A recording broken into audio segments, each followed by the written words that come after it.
सोच लो एक दिन तुम्हारी माँ मर जाए और तुम रो ना पाओ। ऊपर से अगले दिन एक लड़के के साथ डेट पर जाओ। सुनकर ये सब नॉर्मल नहीं लग रहा है ना? पर यही कहानी है अल्बर्ट कामू की क्लासिक नॉवल द स्ट्रेंजर की।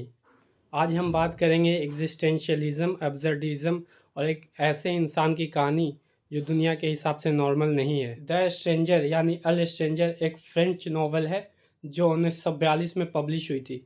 इसे अल्बर्ट कामू ने लिखा था, जो एग्जिस्टेंशियलिज्म और अब्सर्डिज्म के बड़े फिलोसोफर माने जाते हैं। ये कहानी है मेसोल्ट की, जो दुनिया से बिल्कुल अलग है। एक दिन उसकी माँ मर जाती है पर उसे कोई ख़ास फ़र्क नहीं पड़ता।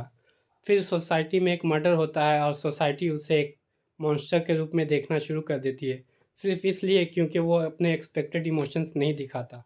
ये बुक सिर्फ एक स्टोरी नहीं बल्कि एक फ़िलासफ़िकल स्टेटमेंट है कि क्या हमारे लाइफ का कोई मीनिंग है, या हम एक अब्सर्ड वर्ल्ड में एग्जिस्ट कर रहे हैं बिना किसी रीज़न के। स्टोरी की शुरुआत होती है एक टेलीग्राम से। मदर डाइड टुडे और may be yesterday, I don't know. ये है मेसोल्ट, एक इंसान जो दुनिया के एक्सपेक्टेशंस के अगेंस्ट है। वो एक सिंपल ऑफिस वर्कर है जो अलजेब्रा में रहता है। अपनी माँ के फ्यूनरल पर भी वो इमोशंस दिखाने से फेल हो जाता है। दुनिया के हिसाब से हम इमोशंस दिखाए बिना नहीं रह सकते। सोसाइटी को नॉर्मल रिएक्शंस चाहिए, पर मेसोल्ट का मानना है कि सब मीनिंगलेस है। उसके लिए दुनिया का कोई इनहेरेंट मीनिंग नहीं है। फिर एक ट्विस्ट आता है, एक क्राइम होता है और मेसोल्ट कोर्ट में फंस जाता है। पर सवाल यही है, क्या उसको उसके एक्शंस के लिए सज़ा मिल रही है, या इसलिए क्योंकि वो इमोशंस नहीं दिखाता।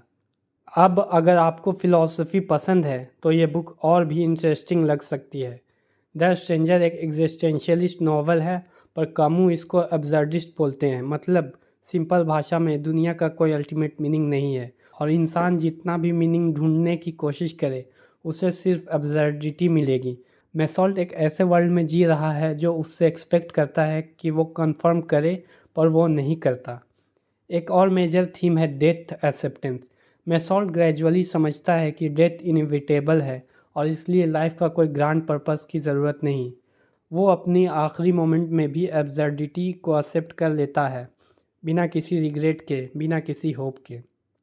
Since we are all going to die, it's obvious that when and how doesn't matter. ये लाइन डायरेक्टली एग्जिस्टेंशियलिस्ट फिलॉसफी को रिप्रेजेंट करती है। Why you should read it. अगर आपको फ़िलॉसफ़ी पसंद है, अगर आपको डिस्टोवेस्की या नीचा पसंद है, तो ये बुक आपके लिए मस्ट रीड है। इसका सिंपल लैंग्वेज और शॉर्ट लेंथ इसको और एसेसेबल बना देती है। पर ध्यान रहे, ये एक ऐसी किताब है जो शायद सबको पसंद ना आए।